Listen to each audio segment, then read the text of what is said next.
Right, hello guys, and welcome back. I know it's been a while. I've had a bit of a busy week last week with the Powerthon on Twitch and getting to 450 power, as you can see here. So thank you to anyone who came along and supported during the event. But we are getting back into the swing of things with YouTube now. And today we are starting with a very strong Arc Hunter build that, I'm just going to show you how this works because this is a synergy for Arc Hunter that I've been dreaming of for the longest time. So here we go. Let's get started. So we'll get one kill with Tempest Strike.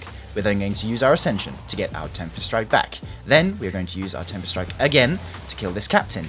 Then we're going to use Ascension again to get our melee back. Then we're going to use our Tempest Strike to get our Ascension back. Then we're going to use Ascension to get our Tempest Strike back. And so on, and so on. And it just keeps going, looping over and over. And our Tempest Strike itself is doing a ton of damage. Here, we should be able to kill this Shank. Yep.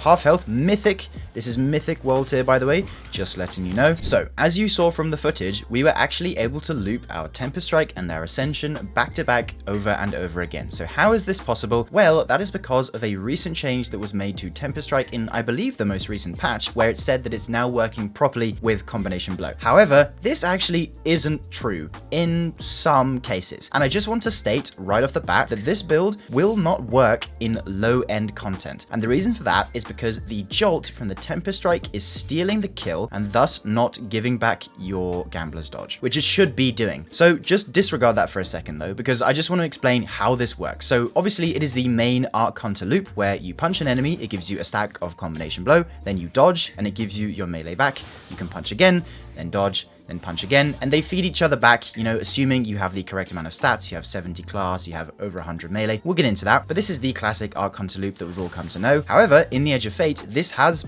supposedly been made to work with Tempest Strike, where if you get a kill with Tempest Strike, it should refresh your combination blow and give you your dodge back. However, as you can see there, it did not do that. So why was it doing it in the gameplay in the beginning? Well, like I said earlier, that is because the jolt from Tempest Strike is stealing the kill. Now, the reason why this works in higher level content is because the jolt is far less likely to actually steal it. Now, this will work if you get enough kills on enough enemies that are squishy enough, because chances are one of them will give you your charge back. So as you can see here, if I get rid of my dodge and I get a bunch of kills with my Tempest Strike here, it does give me my dodge back. But of course, it is a lot easier to do that in high level content because the jolt won't be stealing kills. So this isn't to say that the build is bad. It just won't suit you in lower level content, but it will suit you very nicely in higher level content. And I believe this has to be a bug, so if anyone from Bungie is watching, feel free to fix this. But that is the main idea. We are going to be taking Tempest Strike and Ascension or Flow State, we're going to talk about the differences, and just feeding them into one another, combined with a powerful Arc Hunter exotic, which I'm pretty sure you know what it is already, and then just making a build which is just very good in all sorts of high level content that deals a ton of melee damage, especially with Tempest Strike when you consider it at ×3 of combination blow. So as far as the subclass is concerned, we are starting with the Arc Staff Super. You can make this whatever you'd like, but I quite prefer Arc Staff for another reason we're going to discuss shortly about kind of improving the super damage of it to do with stats. And then of course you want Gambler's Dodge, combination blow, and then any grenade of your choice. I quite like the Flux Grenade because it too got buffed in the Edge of Fate. The reason we are taking Gambler's Dodge is because when we have at least 70 melee stat, it is going to give our melee back, which in this case is Tempest Strike / combination blow. You can kind of think of them as the same thing. And this does work with Ascension as well. So as you can see here, if I get a kill with my melee and then I Ascension, it will give me my full melee charge back because of the changes that were made in Edge of Fate to Ascension. So yeah, of course, the aspects we want are Tempest Strike and Ascension because we're just going to be doing them over and over. So the next thing I want to show you is the amount of damage that Tempest Strike can do when it is at combination blow ×3, which I believe is a 400% melee damage increase. So as you can see here,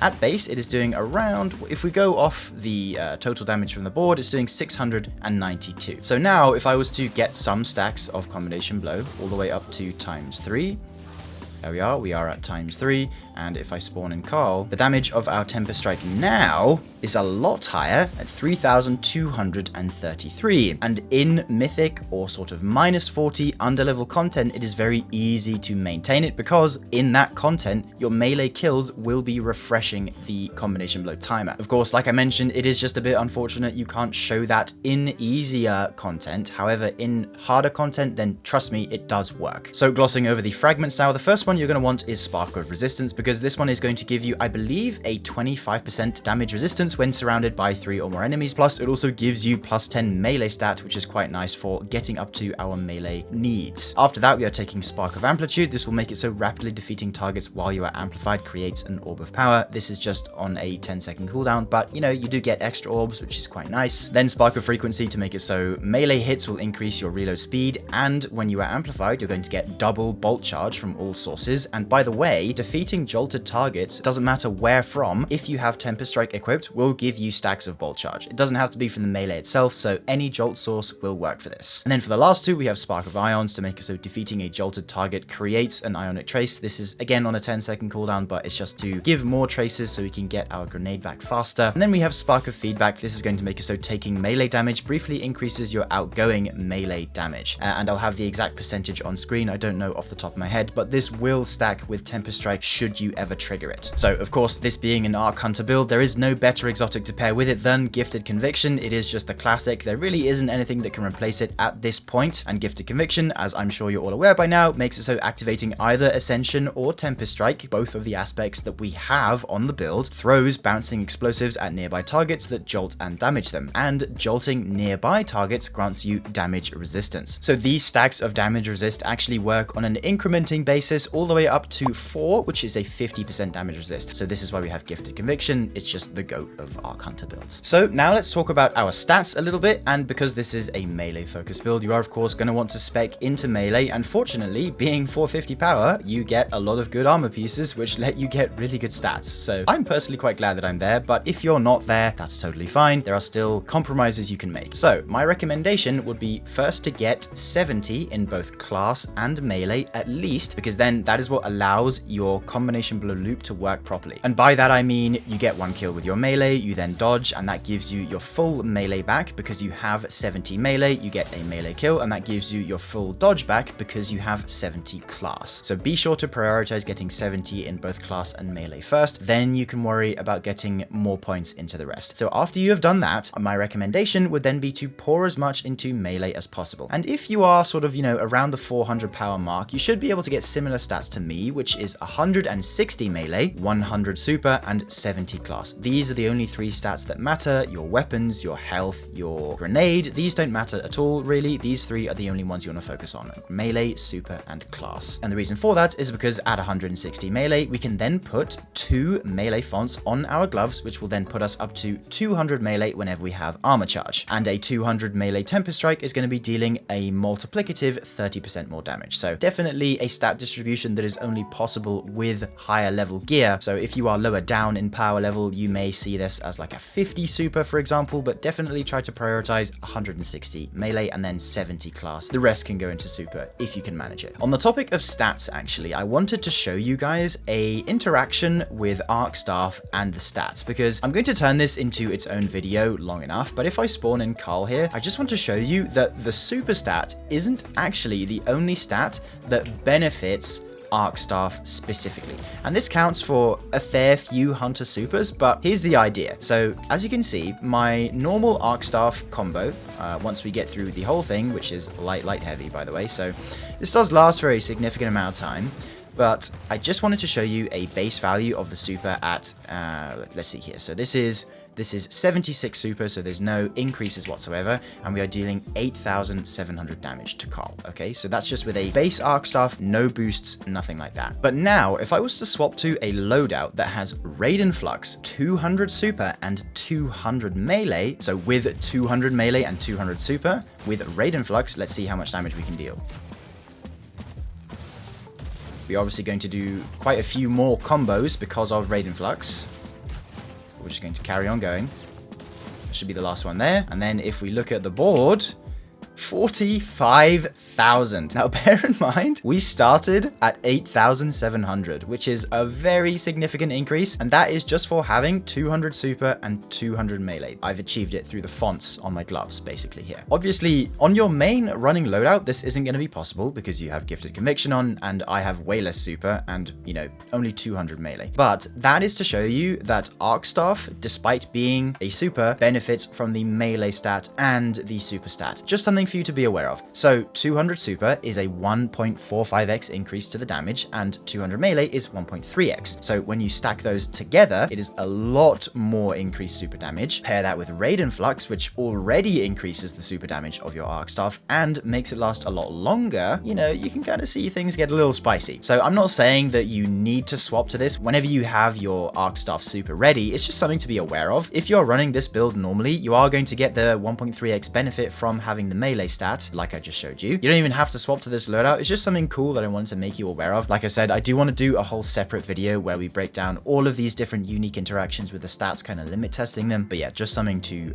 let you guys know. I guess I should also talk about what weapons to use with this build. I just like to use a mint retrograde for basically everything in PvE these days. I have rewind elemental honing on mine, and just because it is very good at dealing with chunky targets from range, something which this build doesn't do because it's a melee focus one. And then Choir of One, and you could also go for a primary weapon, it doesn't really matter. You can get away with double special because a lot of your damage is coming from abilities. Taking a look at the artifact, there isn't too much in here that you really need to worry about. The majority of the strength of this build comes from the subclass and weapons and all that. You know, this isn't terribly important. However, in the artifact, I like to take Elemental Benevolence so that whenever we give Amplified to our allies, if we're using this build in team content, it gives a small amount of class ability back. Then Refresh Threads so that when collecting Ionic Traces, we get a little bit of energy to our least charged ability. Same for Elemental Coalescence to make it so spawning Ionic Traces is easier. Then Shield Crush, so whenever we are amplified or radiant, our grenade recharges faster and deals increased damage. And because with our stats, we have less grenade, it's just nice to have that to get it back faster. And that's basically it. The artifact you can kind of just not worry about, at least for this build, it's not terribly important. The last thing I wanted to say is that if you are planning to take this build into easier content, then swap Ascension for Flow State, because when you have Flow State, it increases your class ability regen rate by 300% if you are amplified. So it's just going to be able to let you get your Temper Strike back slower than if it was to be instant like normal, but it's just a nice compromise because you're rarely going to be seeing your Temper Strike get your dodge refund in easier content. So the loop for that would simply just be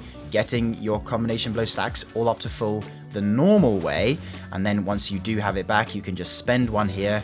As you can see, that'll make me amplified, and my dodge is coming back very quickly. Same with my melee, to be honest, because of our melee stat investment, but it should just about get eclipsed. There we go, and then I can just get some kills again. It'll refresh my amplified.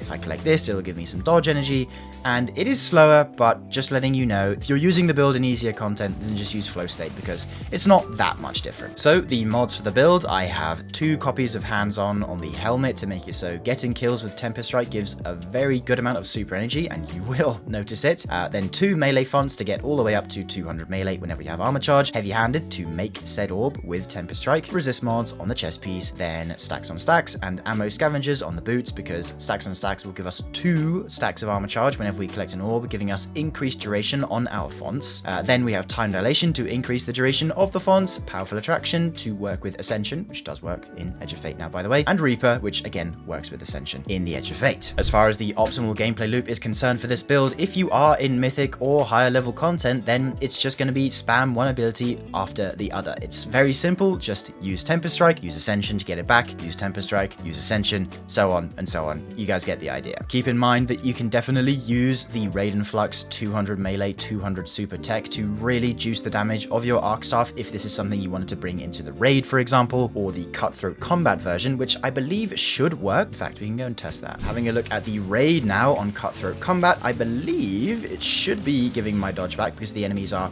quote hard enough. There we go. Yep, we are getting our dodge back. Let's go. The raid is hard enough to be able to make the build work, so that's a plus. So if you wanted to bring this build into the raid, it's very much, very much doable. It's so strange how this doesn't work in lower level content. Actually, there it didn't even work, so perhaps that's just because they were too low health. It's just weird how the Jolt takes the kill despite it looking like the Temper Strike gets it first. It's just a bit strange. Really hope this does get fixed. However, the harder you make the content, the more consistent the build works, which is, not complaining because it just means you can use it in said content. See, there we go, killing that Hydra there gave it back to me. But I'm sure once it's fixed, this build is just going to be pristine. absolutely amazing. So yeah, I hope you guys enjoyed the build, and definitely try it in Mythic if you have not already. This change is very nice for Tempest Strike and Ascension, or just everything that has happened to all this Arc Hunter stuff in Edge of Fate. Once they fix this build not quite working in low-level content, it is going to be an absolute beast, and I really look forward to them actually doing that. So if you enjoyed the build, definitely be sure to leave a like and subscribe. The dim link is in the description as always, and I will see you guys in the next one. Bye for now, dear viewer.